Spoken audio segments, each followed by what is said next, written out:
know. So I'm going to start recording so that we can get started here. All right. We are on A Course in Miracles, chapter 26, The Appointed Friend. Anything in this world that you believe is good and valuable and worth striving for can hurt you and will do so. Not because it has the power to hurt, but just because you have denied it is but an illusion and made it real. And it is real to you. It is not nothing. And through its perceived reality has entered all the world of sick illusions, all belief in sin, in power of attack, in hurt and harm, in sacrifice and death has come to you. For no one can make one illusion real and still escape the rest. For who can choose to keep the ones that he prefers and find the safety that the truth alone can give? Who can believe illusions are the same and still maintain that even one is best? Lead not your little life in solitude, with one illusion as your only friend. This is no friendship worthy of God's Son, nor one with which he could remain content. Yet God has given him a better friend, in whom all power in earth and heaven rests. The one illusion that you think is his friend obscures his grace and majesty from you, and keeps his friendship and forgiveness from your welcoming embrace. Without him, you are friendless. Seek not another friend to take his place. There is no other friend. What God appointed has no substitute. For what illusion can replace the truth? Who dwells with shadows is alone indeed, and loneliness is not the will of God. Would you allow one shadow to usurp the throne that God appointed for your friend? If you but realized its emptiness has left yours empty and unoccupied. Make no illusion, friend, for if you do, it can but take the place of him whom God has called your friend, and it is he who is your only friend in truth. He brings you gifts that are not of this world, and only he to whom they have been given can make sure that you receive them. He will place them on your throne when you make room for him on his. Okay, just read chapter 16, section 6, The Appointed Friend. I want to welcome those that have joined during this. Hi, Jody. Hi, Carol. Great to have you here. Looks like Mary jumped on. Great to have you here too. So yeah, let's talk about this.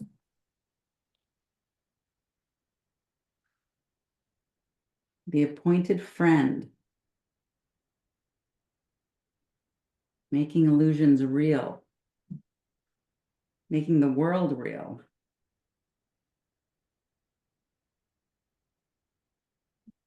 And it's easy to do, especially when we watch the news every day. I like my solitude. I guess the trick is, how can you be in this world, but not of this world, right? Just reminding ourselves. Hence solitude. Yes, that is one way, right? It's not the good way, I know. It's no good or bad. I think sometimes we all need that solitude, right? So that we can regroup and restructure and tap in and become less distracted, right? Because if we are in places where there's too much distraction, then we forget who we are. We forget what we are, and we don't give ourselves the grace to really tap into that place of at one minute. But then when we're too much in solitude, doesn't give us a chance to practice the lessons. Although maybe it does. I'm sure you will have plenty of opportunity to practice the lessons coming up, Carl. Okay, thank you for that. I'm sure I will too. I've never had a shortage of that process in my life. That's right. That's right. Hence the solitude. Yeah, but sometimes it's nice to go into that place of solitude, right? And regroup and connect and reaffirm our connection to the one mind of God that we all share. I embrace my inner hermit. Yeah. Yeah. You've done a good job optimizing your environment. Still in process. Yeah, exactly. Exactly. Any other comments before we continue? Want to open it up to anybody who has questions? Oh, it looks, oh, no, sorry, my cursor was over somebody. Terry, I was just thinking, oh, go ahead, Judy. oh, that's okay. I just wanted to say my book hasn't come yet, so I'm pretty much listening in today. So I'm going to kind of mute myself and just be paying attention, but I can't wait. My book's arriving later today, so by next Okay, week. great. I, One question I'll, for you too, Jody. How long have you been a student of the course? I just joined today. It's my first day. Okay. Yeah. Okay. Yeah. So just as an FYI, we are on chapter 26, but I would definitely encourage you to start at the beginning Okay. because will. it builds, there's building blocks. Yep. And it might be somewhat confusing, some of the things we're talking about, because if you haven't started in the beginning, you're going to be like, what are they talking about? Yeah. I'll catch up though. I'll catch up. Okay. And Thank also you. it's good to do the lessons at the same time because they support each other. The lessons and the text support each other. So that would be great. Yeah. Okay. Good. Thank you. Awesome. Great to have you here, Jody. Thanks. All right, go ahead, Pam. Oh, I was just thinking about keeping a balance between the solitude and meditating every day. It's very important. It helps me to do that, to have that solitude, alone time, and then balance it with being out in the world. It's always a balancing act. And it's wonderful, like today, a rainy day, and I didn't have to go anywhere. The first thing I had was noon that I had to be ready for. Yeah, I could meditate longer. It was great. that's awesome. I love that. Yeah, practices are so important, right? And being vigilant of your mind wandering. And I think one of my greatest recent tools I got from Carol when she was sharing what she does in the morning. I give my mind to the Holy Spirit so I can walk in peace when I wake up every day. And I give my mind to the Holy Spirit so I can rest in peace. And it's such a great reminder to just like let it go, right? We forget. We forget to let go, let God, right? We think we always have to fix. So thank you for that, Carol. Thank you. Thank you for, I don't remember saying that, but yes, that's good. If I'm the Carol you're speaking with. Yes, you are. You are. I just, to respond to what was just read, having that connection, we see that in others more clearly. And so it's easier to be accepting, loving, and also watch any reactions you have, and what that's all about, what kind of lesson is given to any reaction. Yeah. Yeah. Yeah. See beyond the body. And I think of that too, like the reflection, like what is reflecting back to you, because it's really just a mirror.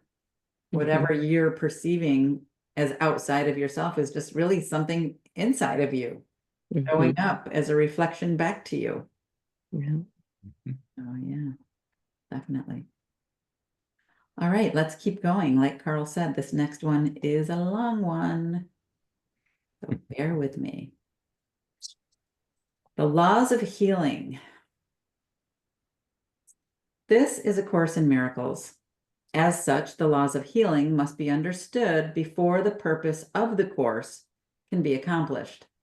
Let us review the principles that we have covered and arrange them in a way that summarizes all that must occur for healing to be possible. For when it once is possible, it must occur. All sickness comes from separation. When the separation is denied, it goes. For it is gone as soon as the idea that brought it has been healed and been replaced by sanity. Sickness and sin are seen as consequence and cause in a relationship kept hidden from awareness, that it may be carefully preserved from reason's light. Guilt asks for punishment, and its request is granted, not in truth, but in the world of shadows and illusions built on sin. The Son of God perceived what he would see because perception is a wish fulfilled.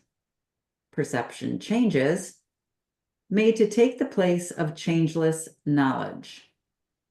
Yet is truth unchanged? It cannot be perceived, but only known. What is perceived takes many forms, but none has meaning. Brought to truth, its senselessness is quite apparent. Kept apart from truth, it seems to have a meaning and be real. Perception's laws are opposite to truth, and what is true of knowledge is not true of anything that is apart from it. Yet has God given answers to the world of sickness, which applies to all its forms. God's answer is eternal, though it works in time where it is needed. Yet, because it is of God, the laws of time do not affect its workings. It is in this world, but not a part of it. For it is real and dwells where all reality must be. Ideas leave not their source, and their effects but seem to be apart from them. Ideas are of the mind. What is projected out and seems to be external to the mind is not outside at all, but an effect of what is in and has not left its source. God's answer lies where the belief in sin must be, for only there can its effects be utterly undone and without cause. Perception's laws must be reversed, because they are reversals of the laws of truth. The laws of truth forever will be true and cannot be reversed, yet can be seen as upside down. And this must be corrected where the illusion of reversal lies. It is impossible that one illusion be less amenable to truth than are the rest. But it is possible that some are given greater value and less willingly offered to truth for healing and for help. No illusion has any truth in it. Yet it appears some are more true than others, although this clearly makes no sense at all. All that a hierarchy of illusions can show is preference, not reality. What relevance has preference to the truth? Illusions are illusions and are false. Your preference gives them no reality. Not one is true in any way, and all must yield with equal ease to what God gave as answer to them all. God's will is one, and any wish that seems to go against his will has no foundation in the truth. Sin is not error, for it goes beyond correction to impossibility. Yet the belief that it is real has made some errors seem forever past the hope of healing and the lasting grounds for hell. If this were so, would heaven be opposed by its own opposite, as real as it? Then would God's will be split in two, and all creation be subjected to the laws of two opposing powers, until God becomes impatient, splits the world apart, and relegates attack unto himself.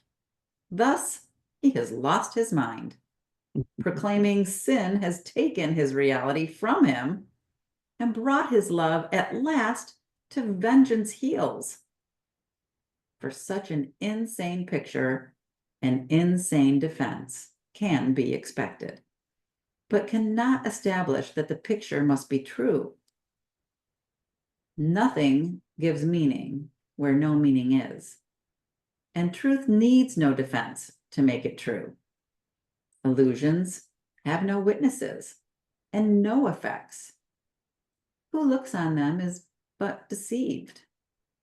Forgiveness is the only function here, and serves to bring the joy this world denies to every aspect of God's Son, where sin was thought to rule. Perhaps you do not see the role forgiveness plays in ending death and all beliefs that rise from mists of guilt. Sins are beliefs that you impose between your brother and yourself. They limit you to time and place and give a little space to you, another little space to him. This separating off is symbolized in your perception by a body, which is clearly separate and a thing apart. Yet what this symbol represents is but your wish to be apart and separate. Forgiveness takes away what stands between your brother and yourself. It is the wish that you be joined with him and not apart. We call it wish because it still conceives of other choices and has not yet reached beyond the world of choice entirely. Yet is this wish in line with heaven's state and not in opposition to God's will? Although it falls far short of giving you your full inheritance, it does remove the obstacles that you have placed between the heaven where you are and recognition of where and what you are. Facts are unchanged, yet facts can be denied, and this thus unknown, though they were known before, they were denied. Salvation, perfect and complete, asks but a little wish that what is true be true, a little willingness to overlook what is not there, a little sigh that speaks for heaven as a preference to this world that death and desolation seem to rule. In joyous answer will creation rise within you to replace the world you see with heaven, wholly perfect and complete. What is forgiveness but a willingness that truth be true? What can remain unhealed and broken from a unity which holds all things within itself? There is no sin, and every miracle is possible the instant that the Son of God perceives his wishes and the will of God are one. What is the will of God? He wills his Son have everything, and this he guaranteed when he created him as everything. It is impossible that anything be lost if what you have is what you are. This is the miracle by which creation became your function, sharing it with God. It is not understood apart from him, and therefore has no meaning in this world. Here does the Son of God ask not too much, but far too little. He would sacrifice his own identity with everything to find a little treasure of his own. And this he cannot do without a sense of isolation, loss, and loneliness. This is the treasure he has sought to find, and he could only be afraid of it. Is fear a treasure? Can uncertainty be what you want? Or is it a mistake about your will and what you really are? Let us consider what the error is so it can be corrected, not protected. Sin is belief attack can be projected outside the mind where the belief arose. Here is the firm conviction that ideas can leave their source, made real and meaningful. And from this error does the world of sin and sacrifice arise. This world is an attempt to prove your innocence while cherishing attack. Its failure lies in that you still feel guilty, though without understanding why. Effects are seen as separate from their source and seem to be beyond you to control or to prevent. What is thus kept apart can never join. Cause and effect are one, not separate. God wills you learn what always has been true, that he created you as part of him. And this must still be true because ideas leave not their source. Such is creation's law, that each idea the mind conceives, but adds to its abundance, never takes away.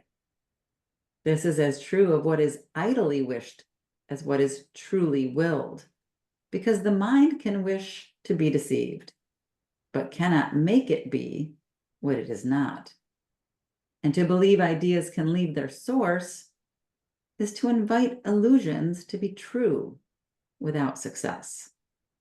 For never will success be possible in trying to deceive the Son of God.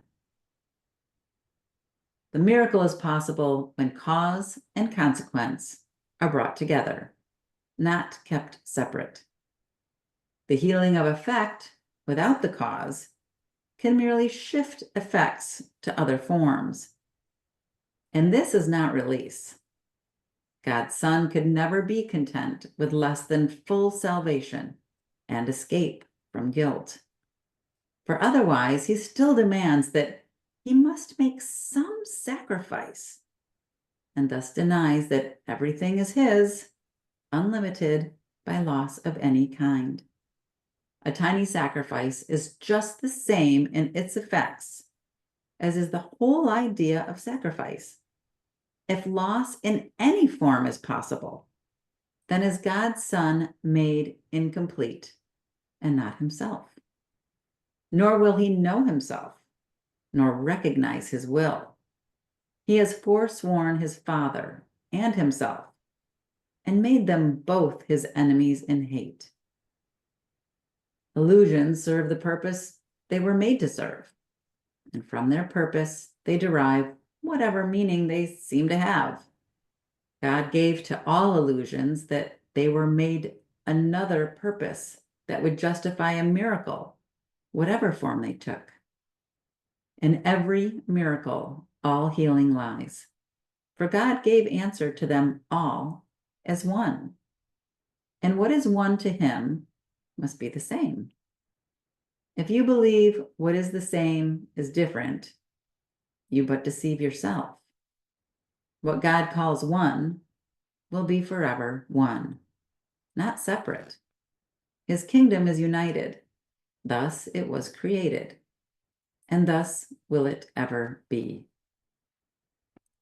The miracle but calls your ancient name, which you will recognize because the truth is in your memory.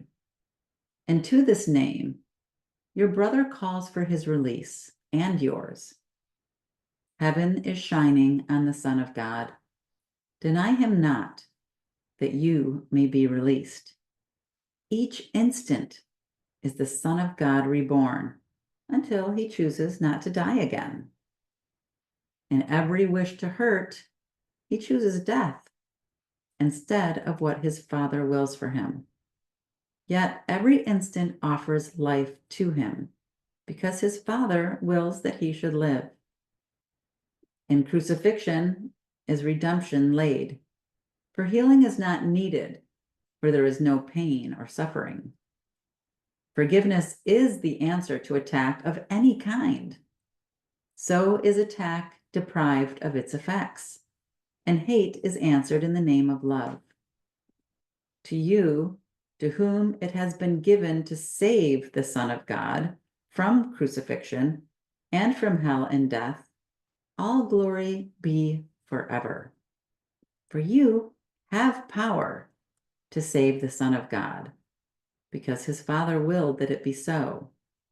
And in your hands does all salvation lie, to be both offered and received as one. To use the power God has given you as he would have used it, as he would have it used, is natural. It is not arrogant to be as he created you, nor to make use of what he gave to answer all his son's mistakes and set him free. But it is arrogant to lay aside the power that he gave and choose a little senseless wish instead of what he wills. The gift of God to you is limitless. There is no circumstance it cannot answer, and no problem which is not resolved within its gracious light. Abide in peace, where God would have you be, and be the means whereby your brother finds the peace in which your wishes are fulfilled. Let us unite in bringing blessing to the world of sin and death. And what can save each one of us can save us all. For there is no difference among the sons of God. The unity that specialness denies will save them all. For what is one can have no specialness. And everything belongs to each of them. No wishes lie between a brother and his own. To get from one is to deprive them all. And yet to bless but one gives blessing to them all as one. Your ancient name belongs to everyone, as theirs to you. Call on your brother's name, and God will answer, for on him you call. Could he refuse to answer when he has already answered all who call on him? A miracle can make no change at all, but it can make what always has been true be recognized by those who know it not. And by this little gift of truth, but let it be itself, the Son of God, allowed to be himself, and all creation freed to call upon the name of God as one.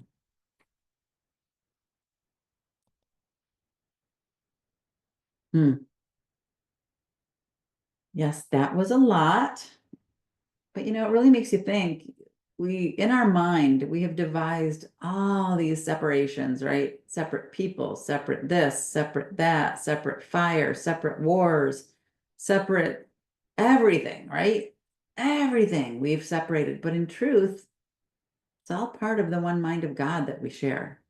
It's all part of us.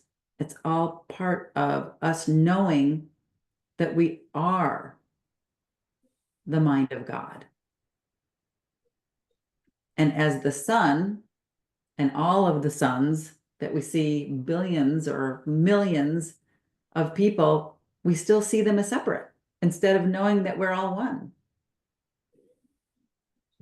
Herein lies the challenge, right?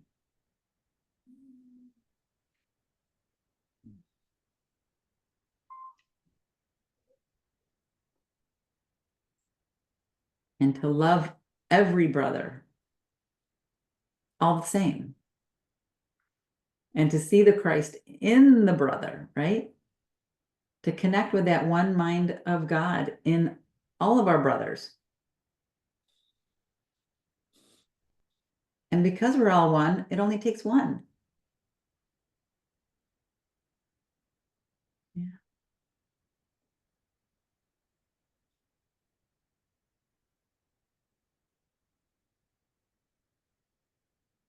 Any thoughts about this?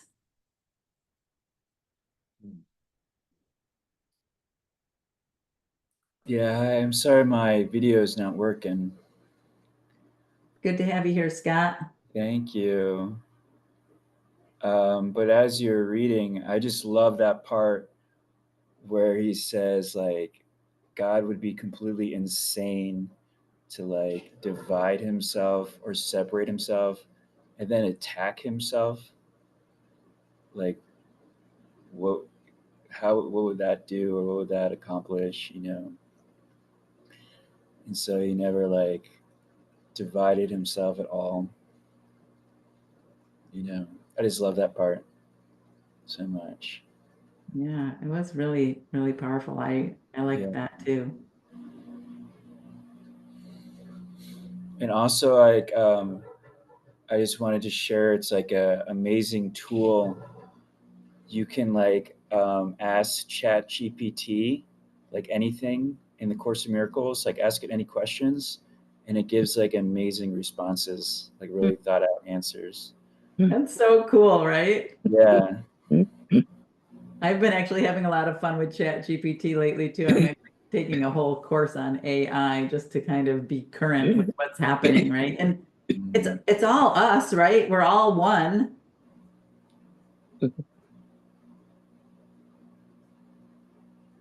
So interesting. What struck me in the reading was the comment, your preference gives no reality to the illusion.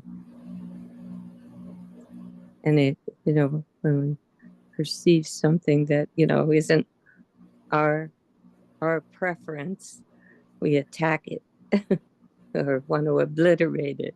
And it doesn't make it any more real if we're seeing illusion. Yeah.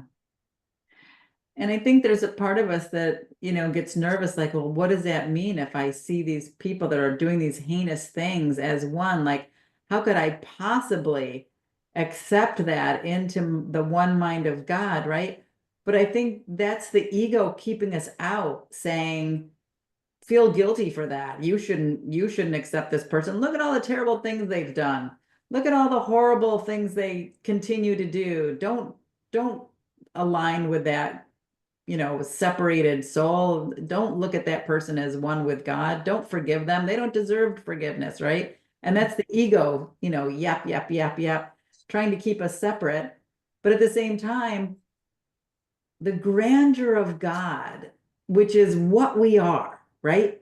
We don't even allow ourselves to imagine what that could be like by offering true forgiveness to other people who aren't really other people. They're the separated projection of our own fears, right? We won't even go there because we're so afraid of what might happen, right? We just have to trust. We have to trust that we are all one mind of God. And maybe, just maybe, if I can accept that we're all part of this one mind of God and I can love that other and accept that other as part of God, part of me, part of what I am, because I'm not just all of the other people. I'm also all of the other houses and all of the other trees and all of the other animals and all of the other everything that I see. I'm all of that, right? Our grandeur is so big that we don't allow ourselves to even, we think it's just one other person we're having a disagreement with, right? We're so magnificent that we haven't even stepped into that possibility that we could be everything. We are everything because we are one, right? And there is no difference. Yeah. If we can see everything as one and share in that, right? Yeah, it seems to me that like what the course is doing through the teachings and through the lessons is it's like transporting you to where you always are, and you can, your real home, and you can never really leave from, which is like ideas never leave their source, which is like you're in the mind of God at all times, forever. And that's like a perfect unity, like you're speaking about. And when people like do things that we don't like, or we have like, we separate from them, what we're doing is like we're like transporting ourselves in our mind, which is not true, away from this, from being completely unified in God. Mhm. So what the course is doing is like protecting our reality by forgiveness, by being completely in God at all times, and nobody can change that, no matter what they do or say, because of your heart and your forgiveness. It keeps you safe in God's light at all times. So that's like the goal of the course, I feel like, is just to recognize where you are and who you are, type of thing. Yeah. Remove all of the blocks that Yeah. keep you from the awareness of love, the awareness of God. Yeah. I've been trying to see people that I don't like in a different way, and it's not easy. Any tricks to how you can can see somebody with love that is not very lovely? There's actually a practice in A Course in Miracles that you can do. It's a somewhat of a meditation that you surround the person that you consider an enemy with like this bubble, and then you surround a person that you consider a friend also with that bubble, and then you kind of merge them together so that you're putting the bubble around the enemy and the friend. In a weird kind of a way, it kind of transmutes the process in your mind to allow them to be in the same bubble together. And that's like a first step. I did that years ago with a situation that was particularly difficult at the moment for me to be dealing with. It was an ex-wife, and I was in a situation where I had stepchildren, and oh my gosh, she would just like come after me, like literally at every function I was at. She chased me down. She tried to pin me against the wall with her car, and she would just do these crazy things, and I did this practice, and it really healed my heart from the fear, right? Because I was feeling fear. I was afraid of her. And it healed my heart. And then it made me see her in this light of love, which I hadn't been able to do before. And after I had done this exercise several times, I happened to see her, and she happened to be blocking my path again, put herself in between myself and where I needed to be. But for some reason, I had this lightness in me for her because I had seen her in this bubble of love, and I was carrying that with me. And when I saw her, I just had this big smile on my face, and I said, "Hi, how are you? Great to see you." And I really, truly meant it because I had been doing this practice. And I walked past her, and our entire relationship changed after that. I no longer perceived her as coming after me. I don't know if she didn't start coming after me, if I just didn't perceive her that way anymore, but it kind of was resolved. Thank you. Okay. Yeah. If I can find where that is in the course, I'll share it in my Facebook group. I don't know if you're part of that Living A Course in Miracles in my Facebook group or not, Maynard, but if you're not, I'll send you an invitation. I'll try to post it there. Okay.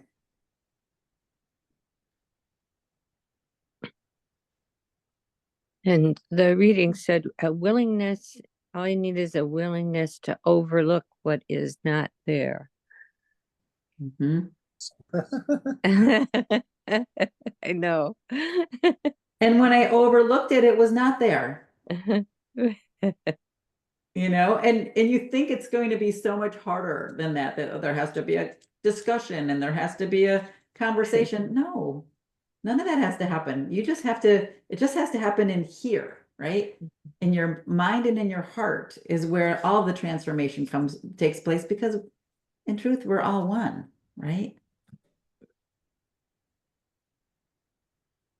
Mhm. All right. Anybody else have anything they would like to share before we continue? Something that came to my attention, it was paragraph 9, sentence 3. We call it wish because it still conceives of other choices and has yet not reached beyond the world of choice entirely. And then the next paragraph 10, the first sentence, salvation perfect and complete asks but a little wish that what is true be true, a little willingness to overlook, what is not there. And my thing was the word wish and how to use that in truth when you're wishing someone well. Or sometimes I get hung up on the word wish. It seems like he's saying, that's okay. You can use the word wish. Am I right? How were you reading it? Yeah, I mean, I think it's all part of an introduction to the little willingness, right? So start with wish and then maybe then just see them as complete and whole and whatever it is, right? But I think it's like a stepping stone. It's kind of like, okay, here's the bridge. If you need to take my hand, let's start with a wish, right? And then we can Mhm. get to the place where we can just see them as complete and whole. Yeah. It depends on who the person is, but I have said to a friend, I see you healed and whole.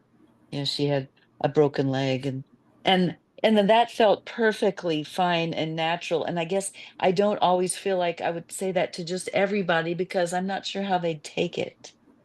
Most of the time, I don't say anything at all. It's just in my mind, right? Because Yeah. that's where it happens, right? Because minds are joined and bodies separate. And people can definitely take offense if you say, I see you healed and whole. And they're like, are you kidding me? Like, I am going to the hospital every day and I'm going to die at any moment. How could you see me healed and whole, right? They want empathy and sympathy, right? Which is also fine. But you have to meet people where they are. I guess that's the point, right? You Yeah. have to meet people where they are and just be in union with them. Yeah. Thanks. All right, shall we continue? Coming. The immediacy of salvation. The one remaining problem that you have is that you see an interval between the time when you forgive and will receive the benefits of trusting in your brother. This but reflects the little you would keep between you and your brother, that you and he might be a little separate. For time and space are one illusion, which takes different forms. Excuse me.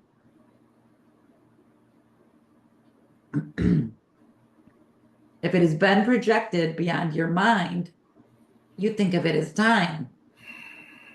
The nearer it is brought to where it is, the more you think of it in terms of space. There is a distance you would keep apart from your brother, and this space you perceive as time because you still believe you are external to him. This makes trust impossible, and you cannot believe that trust would settle every problem now. Thus, do you think it safer to remain a little careful and a little watchful of interests perceived as separate? From this perception, you cannot conceive of gaining what forgiveness offers now.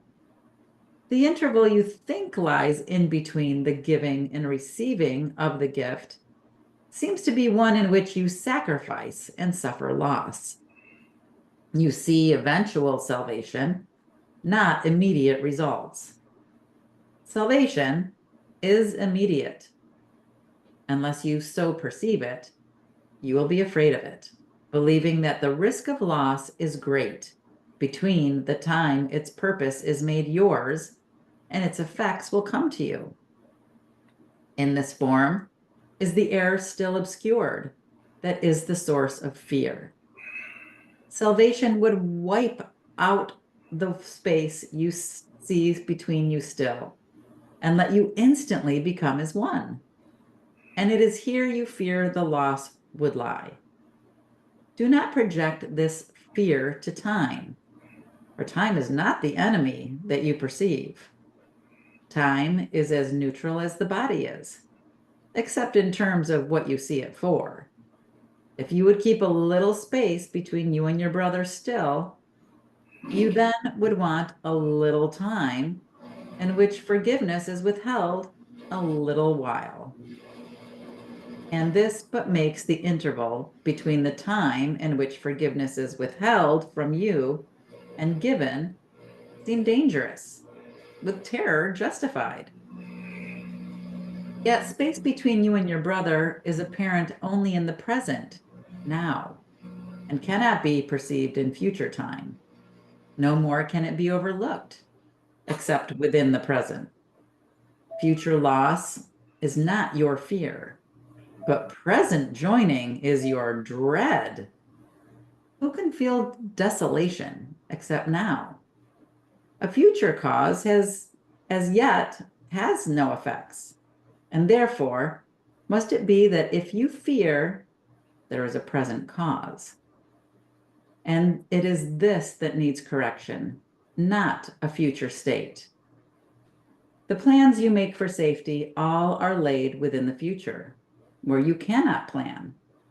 No purpose has been given it as yet, and what will happen has as yet no cause.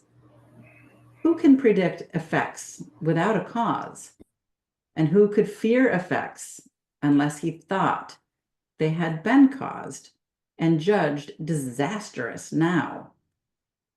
Belief in sin arouses fear, and, like its cause, is looking forward, looking back, but overlooking what is here and now. Yet only here and now its cause must be, if its effects already have been judged as fearful. And in overlooking this, is it protected and kept separate from healing? For a miracle is now. It stands already here in present grace within the only interval of time that sin and fear have overlooked, but which is all there is to time. The working out of all correction takes no time at all, yet the acceptance of the working out can seem to take forever. The change of purpose the Holy Spirit brought to your relationship has in it all effects that you will see. They can be looked at now. Why wait till they unfold in time and fear they may not come, although already there? You've been told that everything brings good that comes from God. And yet it seems as if this is not so. Good in disastrous form is difficult to credit in advance, nor is there really sense in this idea. Why should the good appear in evil's form? And is it not deception if it does? Its cause is here if it appears at all. Why are not its effects apparent then? Why in the future? And you seek to be content with sighing and with reasoning. You do not understand it now, but will someday. And then its meaning will be clear. This is not reason, for it is unjust, and clearly hints at punishment until the time of liberation is at hand. Given a change of purpose for the good, There is no reason for an interval in which disaster strikes to be perceived as good someday, but now in form of pain. This is a sacrifice of now, which could not be the cost the Holy Spirit asks for what he gave without a cost at all. Yet this illusion has a cause which, though untrue, must be already in your mind. And this illusion is but one effect that it engenders, and one form in which its outcome is perceived. This interval in time, when retribution is perceived to be the form in which the good appears, is but one aspect of the little space that lies between you, unforgiven still. Be not content with future happiness. It has no meaning and is not your just reward. For you have cause for freedom now. What profits freedom in a prisoner's form? Why should deliverance be disguised as death? Delay is senseless, and the reasoning that would maintain effects of present cause must be delayed until a future time is merely a denial of the fact that consequence and cause must come as one. Look not to time, but to the little space between you still to be delivered from. And do not let it be disguised as time, and so preserved because its form is changed, and what it is cannot be recognized. The Holy Spirit's purpose now is yours. Should not his happiness be yours as well?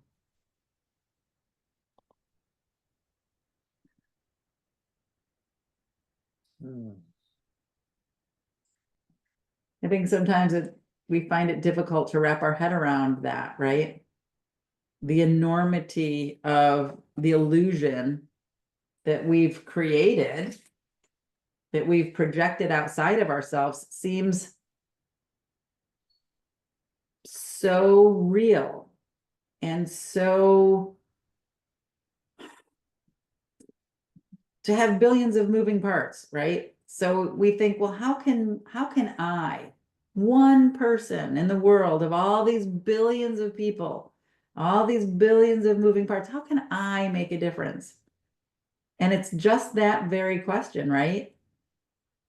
That we need to look at and realize that in this moment now, we can see ourselves as all of it.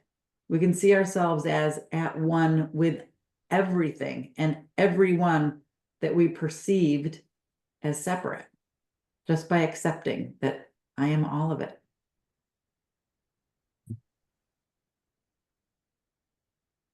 Yeah, I was just thinking about when you were reading and we were talking right now that I think it's like scary for us. We have like fear to forgive and to like unify with people and really feel like you're one person with another person or many people, but we're afraid to do that because we're afraid of like losing ourselves. And I feel like the course is kind of showing us that what we actually are is a lot bigger than we can possibly imagine. Like, we have like kind of like two thought systems going on, like our egoic self and the Holy Spirit, and one is like really small, and one is like huge, gigantic, encompassing, infinite being that's like unified with God and everyone else. So it's like, like an awakening process where you like wake up, or like realization that you are actually a infinite being that's unified with all things, and that's what you really are, and safe, and like this other personality that was kind of like created out of trauma or out of defenses or out of like a need to like fit in. And it's really like compared to this infinite unity, not really like real. So I think that's kind of like an awakening that we're all kind of like striving towards or going towards, to feel and be in. Well said, Scott. So, Yes, thank you.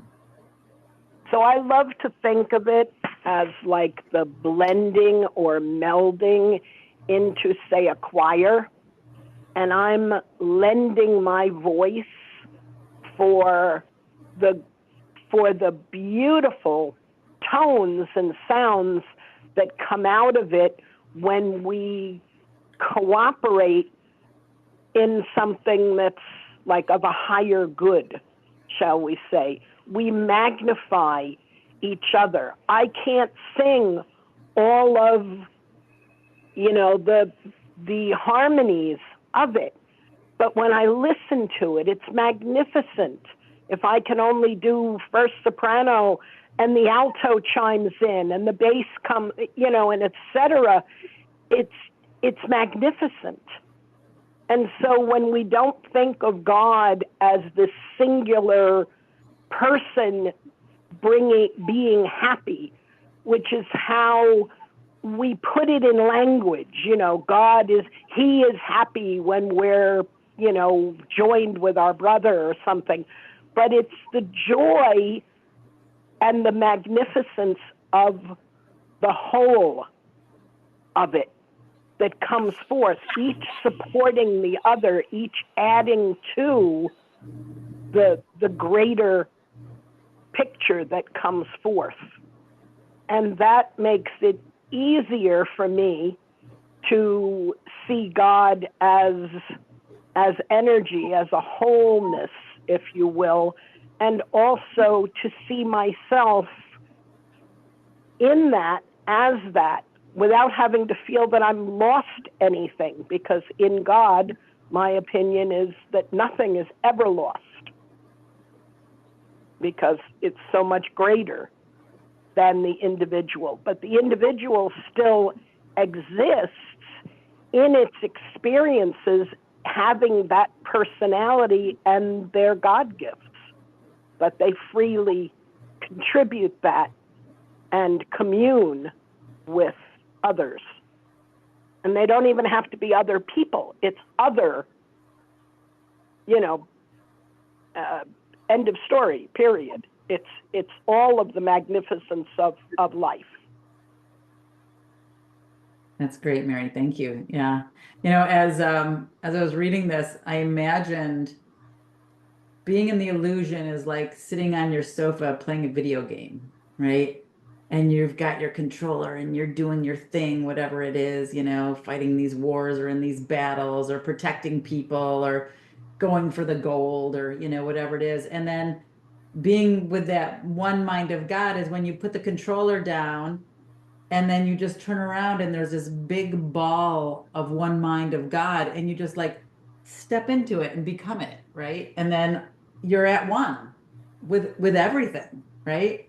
So it's just that choice, like, are you going to step into the one mind of God and know yourself and know your grandeur and know the glory and the joy within that magnificent?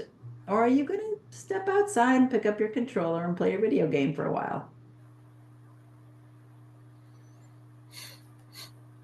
Yeah, exactly. It's like a lot of spiritual masters talk about it like behind the veil. Mm-hmm. There's like a veil of like separation and duality. And then behind the veil, there's only unity and oneness, um, of true like existence, that everything's actually one. And there's no separation really. Right. Right. And I think the practice is in doing the lessons and practicing knowing yourself as that one mind of God. And the more you practice that, the more you can tap into it with um, less opposition in your own mind, right? It makes it easier. It makes it easier to be in that place of at one mint as you practice it. Yeah, I think practice is key. And what it does is it like proves to you, because like he says in the course, he's like, you're not going to really believe me, but I'm going to show you through like experiential evidence that I'm what talking about is real. And that's been my experience, is that he like shows you that it's real, that you just experience it more and more and more. And it's really consistent, and really stable. And then slowly and slowly you just start to like believe it and be like, oh, like this is the way it really is. I didn't know. But Yeah. but it's through like really like slow practice, like consistent practice of like experiencing an emotional connection through spirit, in a real consistent manner that like changes your like subconscious and your mind and stuff. Right. And the course even shows you how to do it with the lessons. That's the Yeah, practice. yeah, exactly. Like the Yeah, lesson. that's it. You don't even have to imagine how to do it. It takes you there, step Yeah, by step by step. And then you get those aha moments. Like I told you with in that one situation with my husband's ex, right? Not my current husband, but an ex-husband, my ex-husband's ex. I was in that place of like fear. Like I was afraid to see her. And then through the practice that was offered through A Course in Miracles, I took that bubble of light and put it around her. I was like, what do I have to lose? Right? I mean, I certainly won't be having a conversation with her. She wasn't in a place to be able to do that with me. And, I was quite honestly kind of not even wanting to be in the same room with her. So having that practice of joining with her in my mind played itself out. And that's what changed the relationship. But it's constant, right? It's like going to the gym. You can't just show up for 6 weeks and get in good shape and be like, all right, I got it now, and walk away from the gym, because as you walk away from the practice, the mind also gets pulled more into the illusion. yeah. The course has a way of like, at least I experienced it, that you like can't get hurt. I don't know if people have experienced this also, but it's like a way, like if you're ever like in fear of someone's gonna like hurt you, you just like send love to them. And it sounds very cheesy and sounds like very like magical, but the course, through the teachings, of course, have a way that you can just walk through the world without fear of getting hurt, because you're like constantly just sending love to everyone, like through, it's like a new defense mechanism that you learn from like an upper being, that like instead of being defensive, or like instead of going to the ego, you just send love instead to everyone. And that's like what keeps you safe and keeps you like in like perfect innocence, as it says in the course, is like perfect safety. So to be like to walk in the world like without any fear of getting hurt, you just like send love at all times to everyone. I think too, also, Scott, Yeah. I don't want to, tell people, oh, just go into the middle of a war zone and be love and you'll be Yeah. safe. I think part of that too is Yeah. not having an expectation of being safe and knowing yourself as at one with the mind of God, right? Because if you're trying to protect the body by giving out love, it's kind of a contradiction, right? Because you're still in fear of the body getting hurt, and that's why you're giving love. So you have to really let go of even that fear of the body getting hurt, and truly be in that place of at one mint, and to know yourself as something greater than this world, right? And to realize that we're all dreaming. We're dreaming these bodies. We're dreaming this world of illusion and opposition and duality. And in knowing that, I am the other. I am the other that I'm afraid of getting hurt by. right? Which makes no sense at all. So really getting to that place of knowing yourself truly as your brother and knowing that this is all part of the fear created illusion. Right. Yeah, I mean, for sure we need to be like in a safe place and not be like in bodily harm and have food and shelter. But I feel like assuming you have food and shelter and you're like safe physically, like most of our problems that we have are like psychological and like emotional. Um, but you're right, like a war zone would, I don't know if you can come in and just being like shine love and then be fine. Um, I have heard of like really righteous people, like there's stories of rabbis and like priests and stuff that like are getting robbed and they're just like, oh, like how much money do you need? Like you want money? Like let me take you out to lunch. Like what do you want? And then, like they can like switch, like when they're really pure and like like a really, it's like a saint can like switch the situation because he wants love and acceptance like in his heart is what he really wants. So I have heard stories like that before, but you're right, like let's assume we're all in a safe place and we're just like dealing with more psychological issues, you know. The worst battlefields are one of the mind. Yeah, Yes. never mind. Good point, Carl. Good point.